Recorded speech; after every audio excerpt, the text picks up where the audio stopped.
She slept in her car with her newborn baby for 6 months. 6 long months of fear, shame, and uncertainty. Now she owns 4 rental properties worth $1.3 million. And when the man who put her there came crawling back years later, what she said to him will give you chills. This is Rachel's story, and I need you to stay until the end because the moment she faces him again, the moment she looks into the eyes of the man who almost destroyed her, what comes out of her mouth is something every woman who's ever been knocked down needs to hear. It started on a Wednesday night in February 2009. Rachel was 26 years old, 7 months pregnant, and standing in the kitchen of the apartment she shared with Marcus in a quiet neighborhood outside of Denver. She was making dinner, spaghetti with meat sauce, his favorite, trying to keep things calm because lately everything seemed to set him off. The past few months had been getting worse. Marcus had always been controlling, always needed to know where she was, who she was talking to, what she was doing every minute of the day. But when she got pregnant, something in him shifted. He became paranoid, jealous, accusatory. He'd wake her up at 2 a.m. demanding to know whose baby it really was, even though they both knew she'd never been with anyone else. He controlled all the money, gave her a small allowance for groceries, checked every receipt, questioned every purchase. Rachel had stopped seeing her friends months ago because he'd throw a fit every time she tried to make plans. She'd quit her job as a receptionist at a dental office because Marcus said he needed to know she was home, safe, not talking to other men.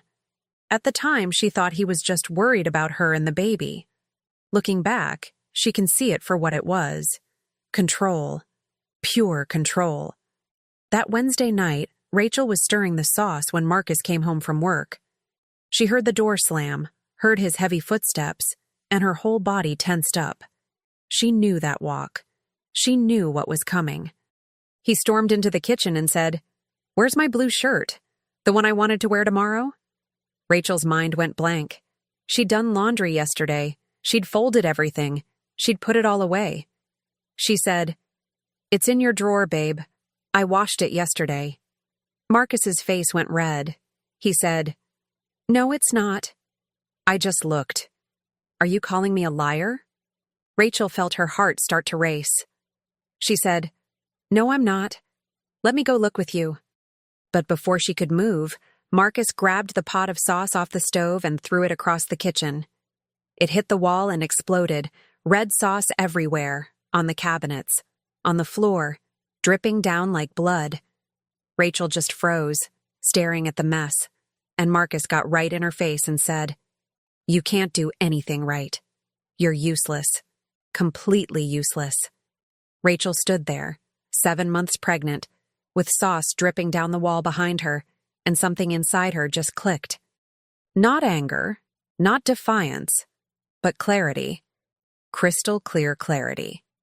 She thought, if he's willing to do this over a shirt, what's he going to do when the baby's here crying at 3 a.m?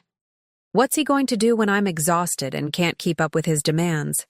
And in that moment, Rachel knew. She knew she had to leave. She knew that if she stayed, one day it wouldn't be a pot of sauce hitting the wall. It would be her. Or worse, it would be their baby. The thought made her physically sick.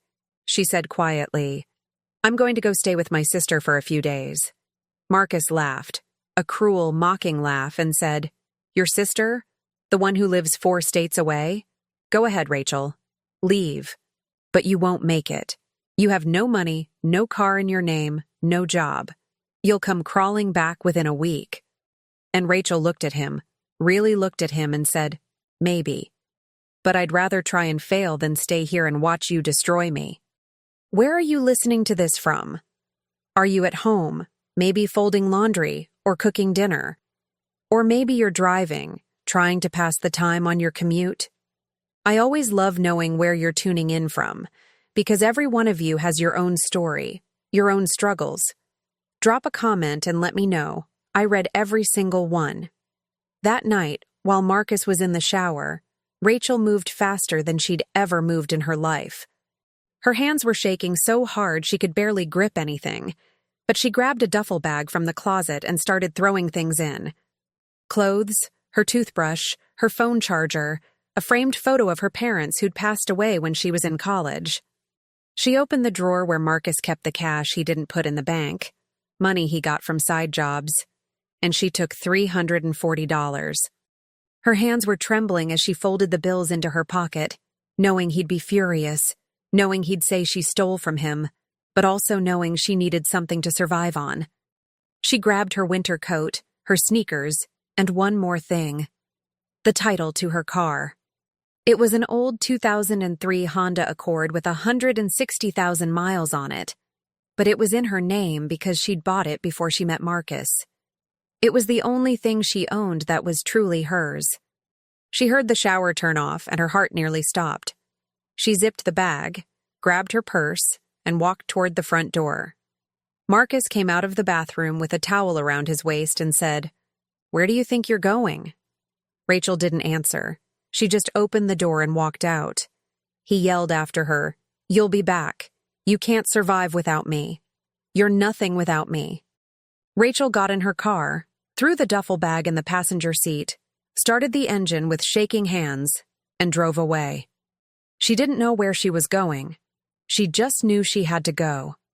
Rachel drove for 20 minutes before she pulled into a gas station parking lot and just sat there, gripping the steering wheel, trying to breathe.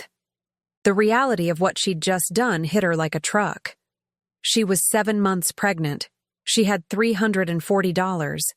She had a car that needed an oil change and had a weird rattling sound she'd been ignoring. She had no job, no place to stay, and no plan.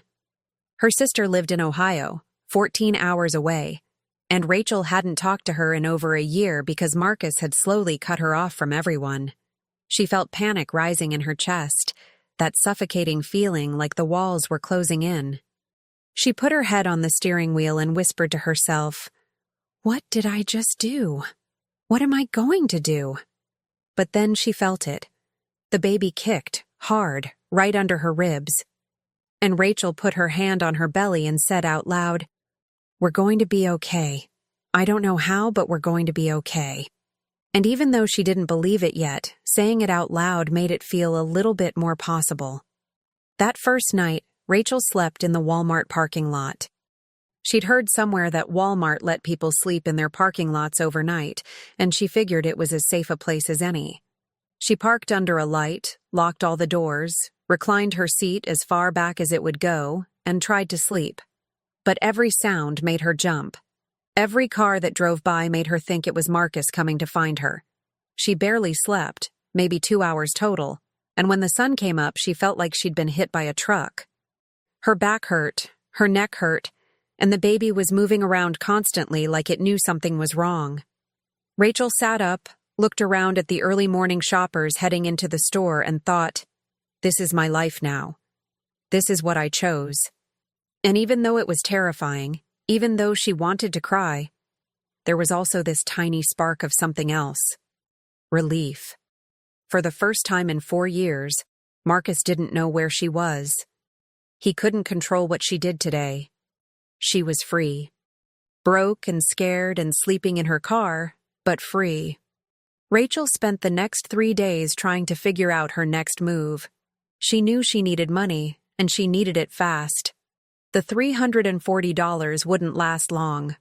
She bought cheap food from the dollar store, crackers and peanut butter and bottled water, trying to make every dollar stretch. She used the bathroom at Walmart, washed her face in the sink, tried to make herself look presentable. On the 3rd day, she went to a temp agency and begged them for work. The woman behind the desk, a middle-aged lady with kind eyes, looked at Rachel's very pregnant belly and said gently, "Honey, I don't think anyone's going to hire you this far along. You're going to have that baby any day now." Rachel felt tears spring to her eyes and said, "I know, but I need money. I need to work." The woman sighed and said, "Let me see what I can do." She made a few phone calls, and 20 minutes later she said, "I have a night shift cleaning job at an office building downtown. It's $10 an hour, 10 p.m. to 6 a.m., 5 nights a week. It's hard work, And I don't know if you should be doing it in your condition, but it's all I've got. Rachel said, I'll take it. I'll take it right now. That's how Rachel ended up cleaning office buildings at night, 7 months pregnant, homeless, sleeping in her car during the day and working through the night. It was brutal. The work was physically demanding, mopping floors, emptying trash, scrubbing bathrooms, and her body was already exhausted from pregnancy. Her back ached constantly. Her feet swelled up so bad she could barely get her shoes on. She was tired all the time, the kind of bone-deep tired that makes you feel like you're moving through mud. But she showed up every single night. She worked every single shift. Because what choice did she have? She had to eat. She had to put gas in her car. She had to save every penny she could for when the baby came. She knew her time was running out. She could feel it. 2 weeks into the job, something happened that would change everything. Rachel was cleaning the executive floor of the building at around 2 a.m, emptying trash cans and vacuuming, when one of the office doors opened. A woman came out, mid-40s, professional-looking, even at 2 a.m., carrying a briefcase. She looked surprised to see Rachel and said, "Oh, I didn't realize anyone was still here." Rachel apologized and said, "I'll come back later if you're still working." The woman, who introduced herself as Linda, waved her hand and said, No, you're fine. I'm just heading out." Then Linda noticed Rachel's belly and did a double take. She said, "Honey, should you be doing this kind of work? When are you due?" Rachel felt her face get hot with embarrassment and said, "About 6 weeks. And yes, I should be doing it because I need the money." Linda looked at her for a long moment, and Rachel could see the wheels turning in her head. Finally, Linda said, "Can I ask you something personal? Where are you living?" Rachel hesitated, not wanting to admit the truth, but something about Linda's face made her feel safe. She said quietly, "In my car." Linda's expression changed immediately. She said, "You're living in your car? Pregnant?" Rachel nodded, fighting back tears, and said, "It's temporary. I'm figuring things out." Linda set her briefcase down and said, "Okay, I'm going to be very direct with you. I have a guest room in my house that no one uses. You can stay there while you get back on your feet. Before you say no, hear me out. I'm not asking for rent. I'm not asking for anything except that you take care of yourself and that baby. Deal?" Rachel couldn't believe what she was hearing. She said, "I can't accept that. You don't even know me." Linda smiled and said, "I know enough. I know you're working a night shift at 7 months pregnant instead of asking for handouts. I know you're trying to survive something difficult, and I know what it's like to have nowhere to go. 20 years ago, I was you. Different circumstances, same desperation. Someone helped me, and I promised myself that if I ever got the chance, I'd pay it forward. So that's what I'm doing. Now, are you going to let your pride get in the way of what's best for that baby, or are you going to accept help when it's offered?" Rachel broke down crying right there in the middle of that office. She said, "Thank you. Thank you so much." And Linda said, "Don't thank me yet. Thank me by building yourself a life you're proud of. That's how you pay me back." Moving into Linda's guest room felt like stepping into a different world. The house was beautiful, clean, quiet, safe. Linda lived alone, a successful financial advisor who'd built her career from nothing and never married, never had kids, poured everything into her work. She told Rachel on that first night, "I'm not home much. I work long hours, I travel for clients, but when I am home, I'd love the company. And if you ever want to talk, I'm here." Rachel settled into the room, a cozy space with a real bed and clean sheets and a window that looked out onto a small garden, and she cried herself to sleep that night. Not sad tears, but grateful tears. For the first time in weeks, she felt safe. Linda became more than just a place to stay. She became a mentor, a friend, a lifeline. Over the next few weeks, while Rachel kept working her night shift and saving every penny, Linda would talk to her about money, about investing, about building wealth. Rachel had never thought about money beyond just surviving, beyond just paying bills. But Linda opened her eyes to a whole different way of thinking. One night over tea, Linda said, "Rachel, you're working hard, and that's good. But hard work alone won't make you wealthy. You need to make your money work for you. Have you ever thought about real estate?" Rachel laughed and said, "Linda, I'm sleeping in your guest room and cleaning offices for $10 an hour. Real estate isn't exactly on my radar." Linda smiled and said, "It should be. Do you know what house hacking is?" Rachel shook her head. Linda explained, "You buy a small house or a duplex with a low down payment, you live in part of it, and you rent out the other part. The rent pays your mortgage, and you live for free. Then you save up, buy another one, do the same thing. Before you know it, you're building a portfolio." Rachel said, "But I don't have money for a down payment." Linda said, "Not yet. But you will. And when you do, I'll teach you everything you need to know." But before any of that could happen, Rachel had to have her baby. At 38 weeks and 3 days, Rachel woke up at 4 in the morning with contractions. She knew immediately this was it. She'd been having Braxton Hicks for weeks, but this was different. This was real. She knocked on Linda's bedroom door, trying not to panic, and said, "Linda, I think it's time." Linda was up and dressed in 5 minutes flat, grabbed Rachel's hospital bag that she'd helped her pack weeks earlier, and drove to the hospital like she was in a race. She stayed with Rachel through everything. Through the 12 hours of labor, through the pain that made Rachel scream and cry and beg for it to be over, through the moment when the doctor said, "One more push, you've got this," and at 4:17 in the afternoon, Rachel's daughter was born. 6 pounds, 11 ounces, with a full head of dark hair and the loudest cry Rachel had ever heard.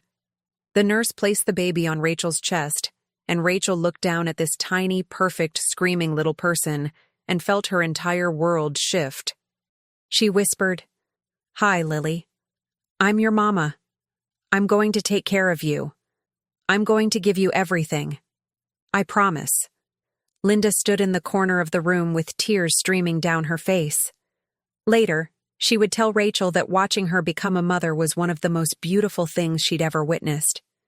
Rachel stayed in the hospital for 2 days, learning how to nurse, how to change diapers, how to swaddle. The nurses were kind and patient, showing her everything she needed to know.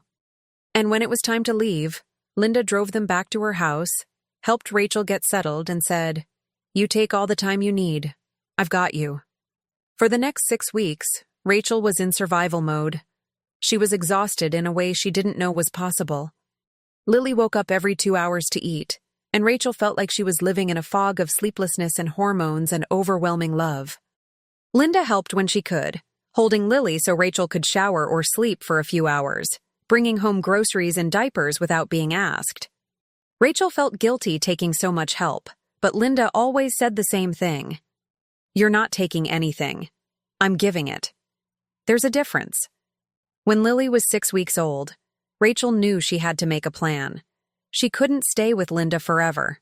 She needed to stand on her own 2 feet, needed to build something for herself and her daughter. She'd saved $3,200 from her cleaning job, every single penny she'd earned. It wasn't much, but it was a start. She sat down with Linda one evening and said, "I need to move out. Not because I'm not grateful, but because I need to prove to myself that I can do this." Linda nodded and said, "I understand. But before you go, let me show you something." She pulled out her laptop and started showing Rachel listings for small houses and duplexes. She said, "You can't afford to buy yet, but you can rent cheaply and save aggressively. And while you're doing that, you're going to learn everything you can about real estate. You're going to study, you're going to plan, and when you're ready, you're going to buy your first property." "Deal?" Rachel said. "Deal." But here's where the story takes a turn that nobody expected, and what happened next would test Rachel in ways she never imagined possible. Rachel couldn't find affordable rent and childcare. Every apartment she looked at was $800 to $1,000 a month, and daycare was another $600. The math didn't work. She'd be spending more than she made just to have a roof over her head and someone to watch Lily while she worked. She felt defeated, sitting in Linda's living room one night, staring at rental listings on her phone, doing the math over and over, and getting the same impossible result. She said to Linda, "I don't know how people do this. How does anyone afford to live?" Linda said gently, "Most people have help. Family, a partner, something. You're doing this completely alone, and that makes it 10 times harder." Rachel felt tears sting her eyes and said, "So what do I do?"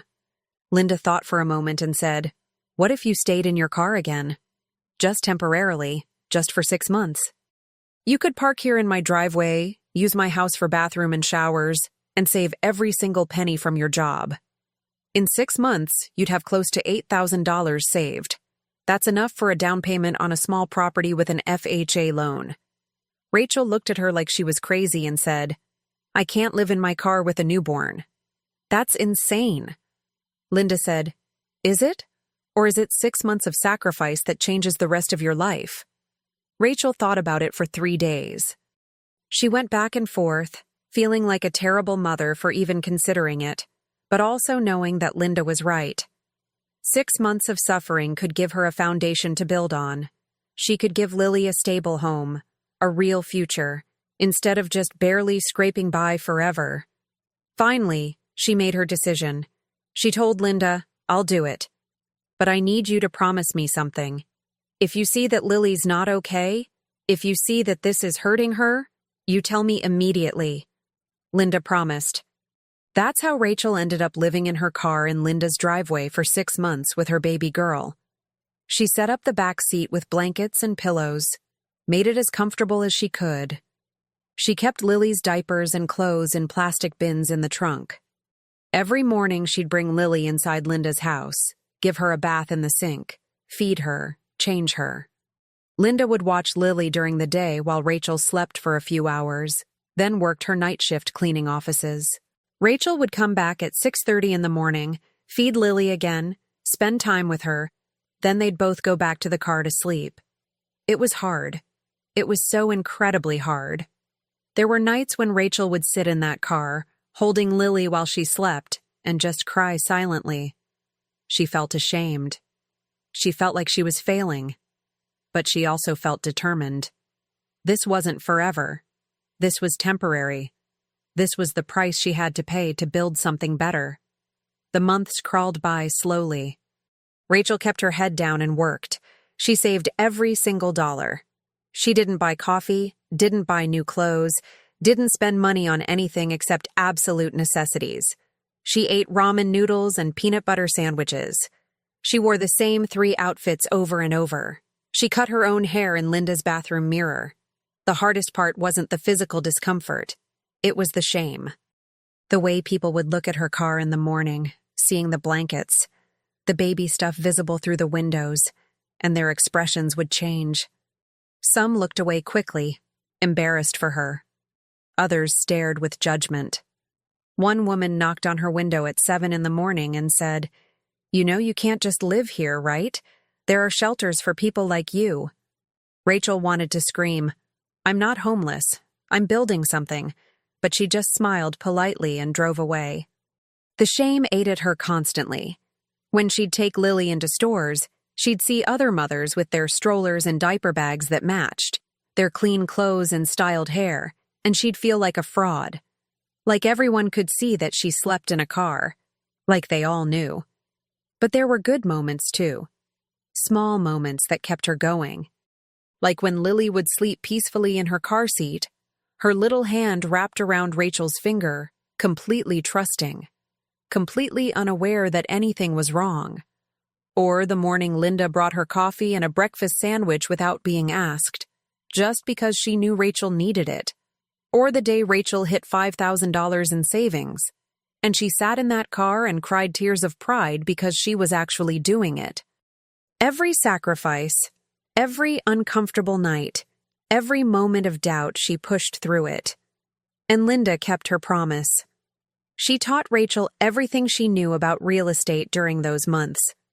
They'd sit at Linda's kitchen table after Rachel's shift, Lily sleeping in a portable crib nearby, and Linda would show her how to find good properties, how to calculate if a deal made sense, how to negotiate with sellers.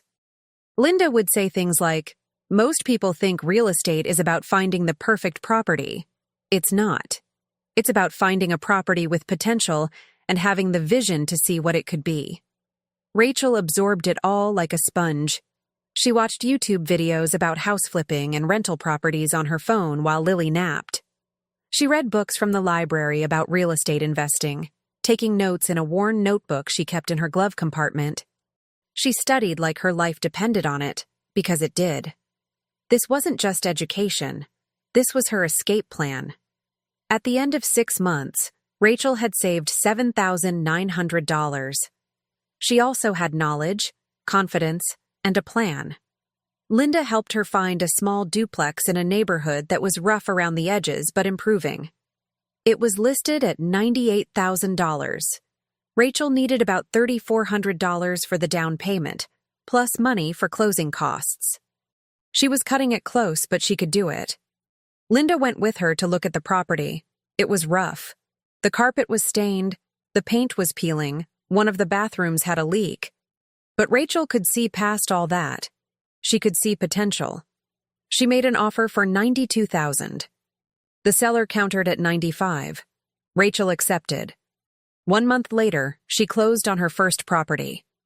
The day she got the keys, she sat in her car in Linda's driveway and cried. She'd done it. She'd actually done it. Rachel moved into one side of the duplex with Lily and immediately started fixing up the other side to rent out. She painted walls, replaced carpet, fixed the leak, made it livable. She did most of the work herself, watching YouTube tutorials, learning as she went. It wasn't perfect, but it was clean and safe. She listed it for rent at $750 a month. Her mortgage payment was $865. The rent didn't quite cover the full payment, but it covered most of it, and Rachel could handle the difference.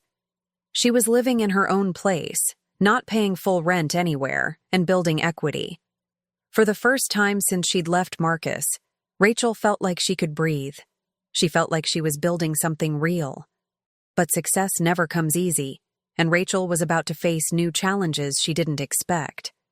Being a landlord was harder than she thought.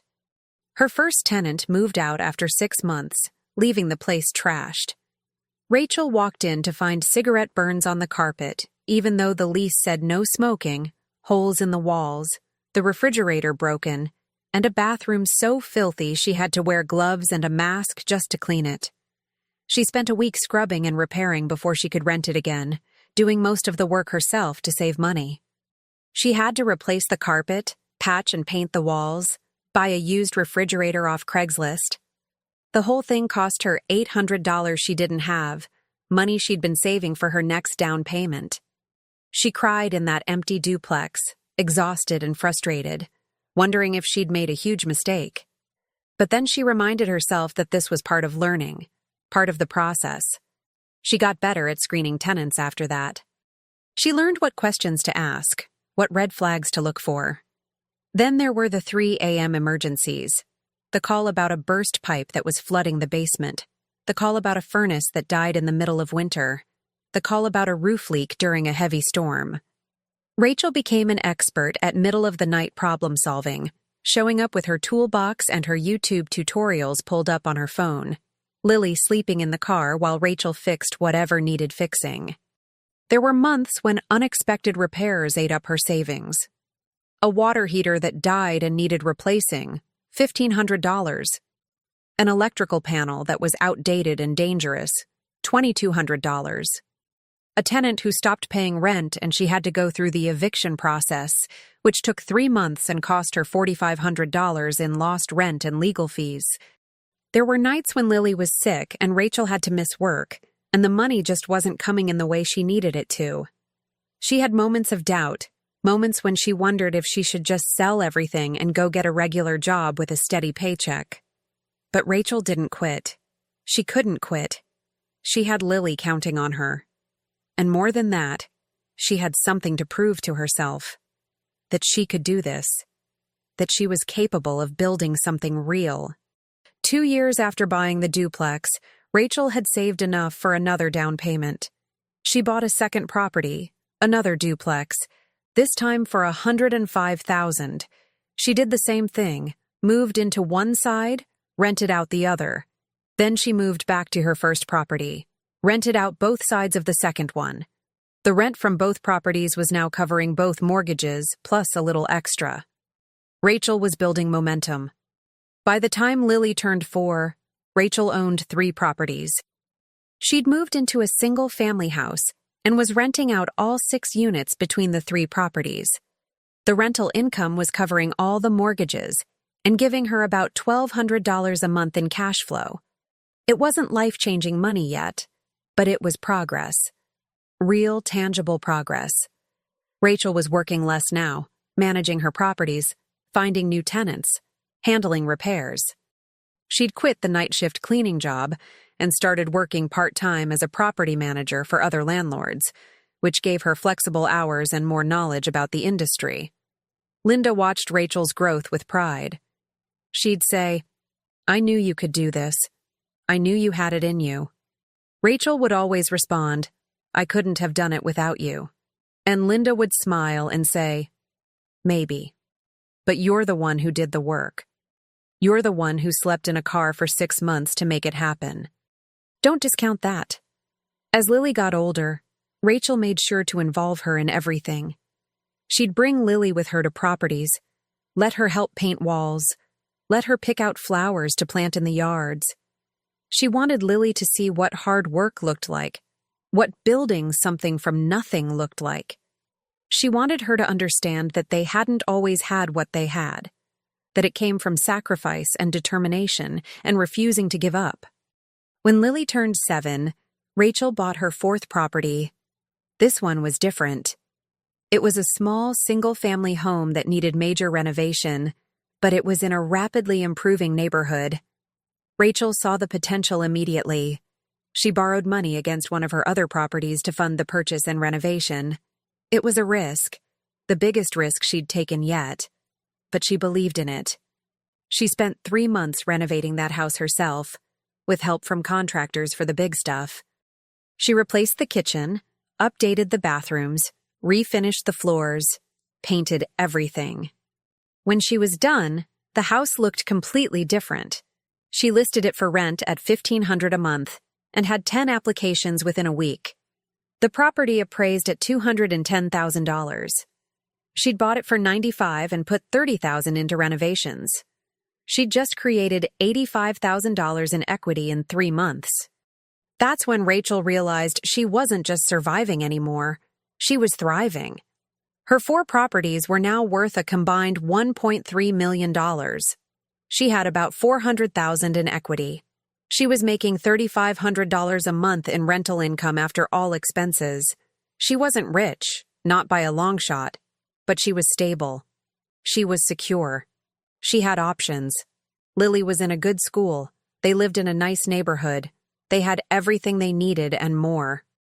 Rachel had health insurance, money in savings, a retirement account. She'd built a life that 7 years ago seemed completely impossible. But the past has a way of catching up with you when you least expect it, and what was about to happen would bring everything full circle in a way Rachel never saw coming. It was a Thursday afternoon in October, 7 years and 8 months after Rachel had left Marcus, when everything came full circle. Rachel was at her 3rd property, the duplex, meeting with a plumber to fix a water heater issue.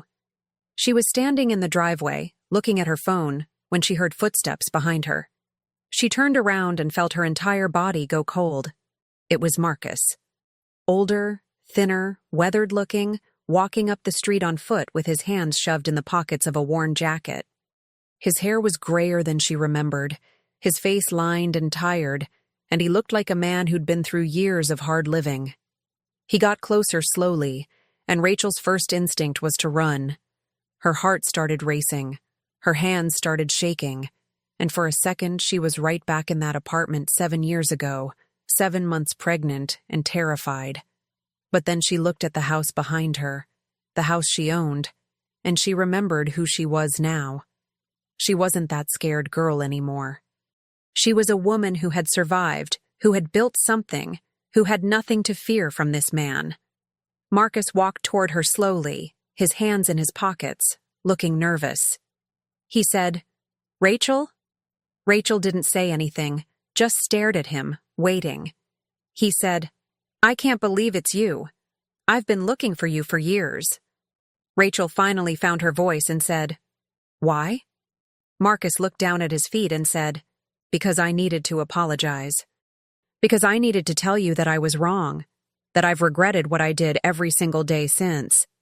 He looked up at her, and she could see he'd been crying recently. His eyes were red, his face was drawn. He looked like a man who'd been through hell. He said, "I lost everything, Rachel. My job, my apartment. I've been in and out of rehab. I've been homeless. I hit rock bottom. And the whole time, all I could think about was you and how I treated you." He took a step closer, and Rachel instinctively took a step back. He noticed and stopped. He said, "I know I don't deserve your forgiveness. I know I have no right to even be here. But I heard through someone that you're doing well, that you have a daughter, our daughter, and I just wanted to see you. I wanted to tell you I'm sorry. I wanted to ask if maybe I could meet her. Maybe I could be part of her life. I'm clean now. I'm sober. I'm trying to turn things around. I just need help getting back on my feet." Have you ever been at that point where you're so close to giving up? Where it feels like every time you take one step forward, something pushes you 2 steps back? I want to hear about it. Drop a comment and tell me about a time you almost quit, but didn't. Your story matters, and you never know who needs to hear it today. Rachel felt a lot of emotions in that moment. Anger, yes. Hurt, yes. But mostly, she felt nothing. This man who had controlled her, who had terrified her, who had driven her to sleep in a car with a newborn baby, he was just a broken man standing in front of her asking for something he had no right to ask for. She looked at him for a long moment, and then she said, "You want to know about Lily? She's 8 years old. She's smart. She's kind. She's strong. She loves art and soccer, and she wants to be a veterinarian when she grows up. She has never asked about you, Marcus. Not once. Because I've given her everything she needs. A stable home, a mother who shows up every single day, security, love, safety, everything you couldn't give us." Marcus said, I know I messed up, but people change, Rachel. I've changed. I just want a chance to be in her life. And maybe I was hoping you could help me out a little bit. Just until I get back on my feet. A place to stay for a few weeks. Maybe some money to help me get started." Rachel felt something shift inside her. She said, "Help you?" Marcus nodded eagerly. He said, "Yeah, just temporarily. I wouldn't ask if I wasn't desperate. I'm really trying here, Rachel. I'm really trying to turn my life around." Rachel shook her head slowly. She said, "Marcus, let me tell you what I did after you threw that pot of sauce at the wall. After you told me I was useless. After I left with $340 and nowhere to go." She paused, making sure he was listening. She said, "I slept in my car for 6 months with our newborn daughter." 6 months, Marcus. Do you understand what that means? 6 months of waking up in parking lots.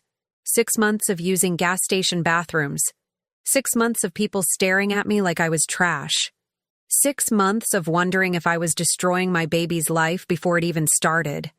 6 months of being so scared and so tired and so alone that I didn't think I would survive it. Marcus's face went pale. He said, "Rachel, I didn't know. I'm sorry, Rachel held up her hand. She said, "I'm not finished. You know what I did during those 6 months? I worked. I worked in night shift cleaning offices while I was 8 months pregnant. I saved every single penny. I studied real estate investment. I asked for help when I needed it. I learned everything I could. I made sacrifices that hurt. And you know what happened?" She gestured to the duplex behind her. "I bought this. Then I bought another one. Then another. Then another. I now own 4 properties worth over $1.3 million. I built that, Marcus. Me. While raising a daughter alone. While healing from what you put me through. While learning how to be strong when I wanted to give up every single day. Marcus just stood there, staring at her, and Rachel could see the realization dawning on his face. She wasn't the woman he'd left. She was someone completely different. Someone he didn't break. Someone who took the worst thing he ever did to her and turned it into fuel. Rachel said, "You're standing here asking me for help, asking me for money, asking me for a place to stay. And you want to know what the difference is between you and me?" She took a step toward him and he flinched slightly. She said, "I know exactly how difficult it is to start over with nothing. I lived it. But the difference between us, Marcus, is that I fought my way out and you're still making excuses. When I hit rock bottom, I didn't look for someone to save me. I saved myself. I worked 3 jobs. I lived in my car. I did whatever it took. You hit rock bottom and you came looking for me to bail you out. That's the difference." Marcus's face crumpled. He said, "So you're just going to turn me away? After everything? After I apologized?" Rachel felt her jaw tighten. She said, "After everything? Marcus, you don't get to use that phrase. After everything I went through because of you? After the nights I cried myself to sleep in a Walmart parking lot because I was so scared? After the times I went hungry so I could afford diapers?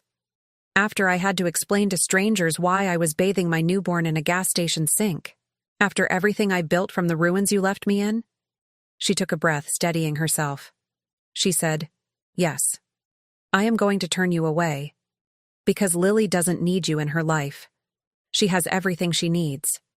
And you standing here asking for access to her after 7 years and 8 months of nothing, it's not about her. It's about you trying to feel better about yourself. And I'm not going to let you use my daughter for that." Marcus's voice got desperate. He said, "What about me? Don't I deserve a second chance? Don't I deserve to know my own kid?"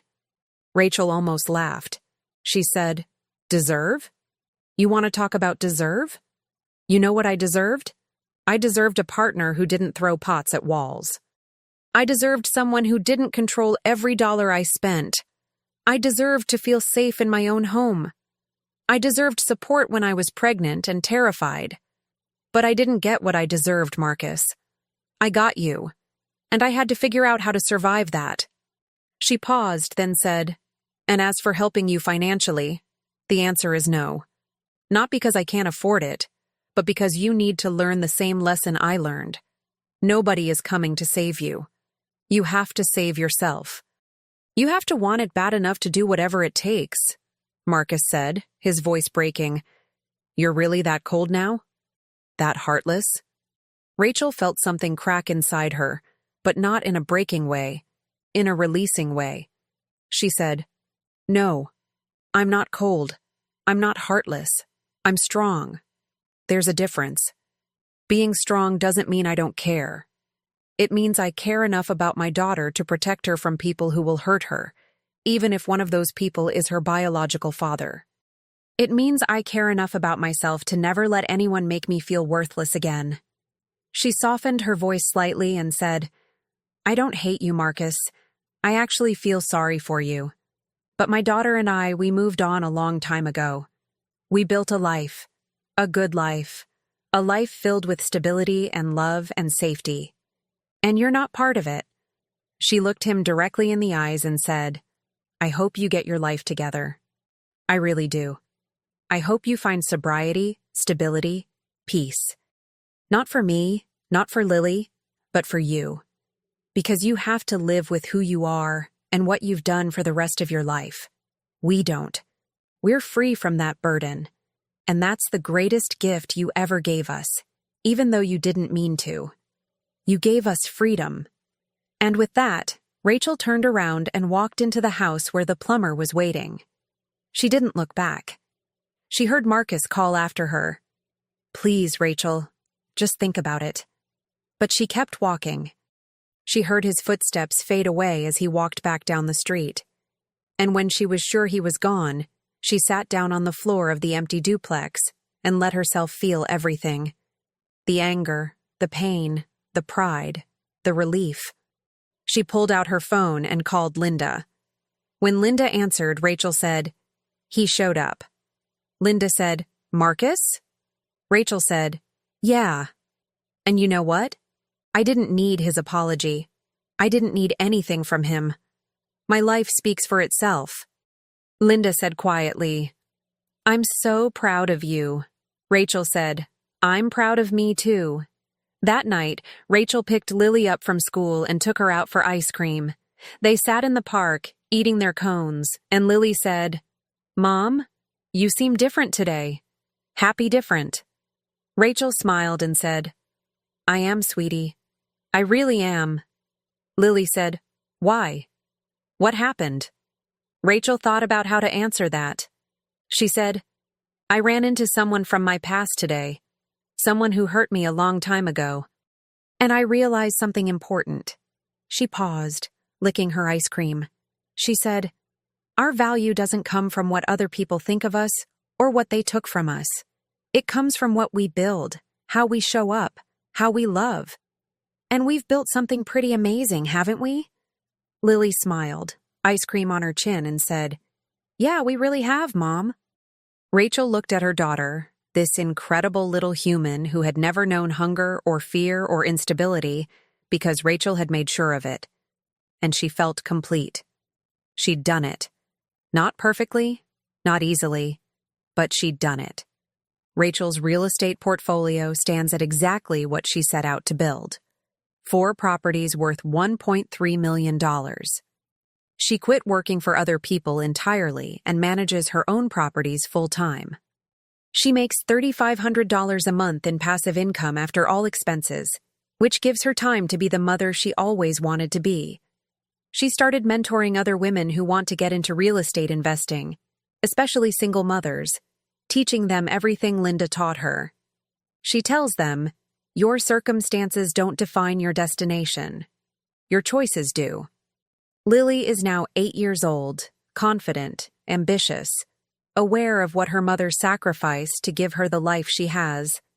She's watched Rachel turn pain into purpose, struggle into strength, and Rachel knows that the greatest gift she gave her daughter wasn't the nice house or the good school or the financial security. It was showing her, through her own example, that women don't need to be rescued. They can rescue themselves. Here's what Rachel wants every woman who's listening to understand. You're rock bottom. Whatever it looks like, it doesn't have to be your ending. It can be your beginning. The moment when you have nothing left to lose is actually the moment when you're free to build something incredible. Rachel didn't succeed because things were easy. She succeeded because they were impossible, and she refused to accept that. She succeeded because she asked for help when she needed it, because she learned from people who knew more than her, because she made sacrifices that hurt but were necessary. And yeah, there were moments she wanted to quit.